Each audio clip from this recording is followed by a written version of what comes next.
La majestueuse église romane de Rosheim va nous être présentée par Pierre Bertrand. Pierre Bertrand est passionné d'histoire médiévale. Il est un spécialiste de l'histoire de Rosheim et de ses environs. C'est lui qui a été chargé par la ville de Rosheim d'accompagner les groupes de visiteurs pour leur présenter la cité. Cette église a été construite en 3 périodes. Une première période vers 1132, une deuxième période qui commence une vingtaine d'années après, et enfin la dernière partie de cette église, le clocher, a été construit vers 1285. Donc ce que nous allons voir maintenant, ce sont des traces qui sont restées sur l'église, des traces de la présence de cette église dans la communauté. Et la première de ces traces qu'on peut encore deviner, ce sont les restes de ce cadran solaire. Et puis l'autre trace que nous avons, ce sont ces traces de griffes. Au Moyen-Âge, les nombreux tisserands de Rosheim venaient ici aiguiser leurs navettes. Sur le mur, on a des traces, des décors qu'on appelle des décors en arêtes de poisson et qui sont typiques d'une construction entre 1150 et 1180. La partie la plus ancienne, c'est la tour-chœur que vous pouvez voir ici. Et cette tour-chœur était prolongée d'une nef qui était nettement plus courte que celle-ci. On va simplement construire autour, et une fois qu'on est arrivé à l'église primitive, eh bien on enlève ce qui reste, y compris la tour-chœur qui elle-même devait être détruite. Entre la tour-chœur et l'abside, on peut remarquer un visage qui a le nez dans le mur. Eh bien c'est tout simplement parce que, à l'origine, il était prévu de démolir cette tour-chœur. Et le clocher, bizarrement, n'est pas du tout un clocher roman, c'est un clocher gothique. Sur les murs de cette église, on va trouver par exemple un texte qui rappelle la destruction par incendie du mont Saint-Odile au XIIIe siècle.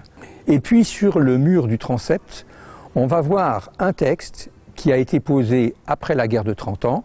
Si quelqu'un voit cette pierre, qu'il soit pieux devant la face de notre Seigneur et qu'il soit dans la paix du Seigneur.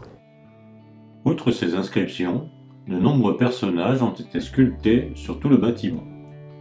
Du côté de l'abside se trouve le tétramorphe, créature mythologique prenant à la fois la forme d'un homme, d'un aigle, d'un lion ou d'un taureau, et qui symbolise les 4 saints évangélistes. Un peu plus loin, à la base du clocher, un petit personnage assis, vêtu d'une tunique, se tient la barbe et invite à la méditation.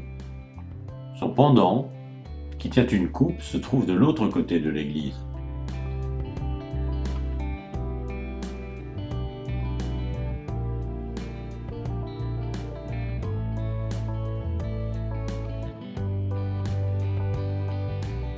Sous le toit de la nef, une sirène symbolise la tentation. Et enfin, sur le faîte du toit se trouvent 4 monstres ou acrotères.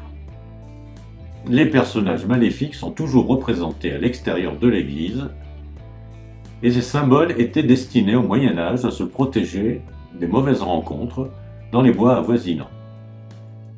Les 2 chevaliers, aux prises avec un dragon, représenteraient la légende germanique de Siegfried.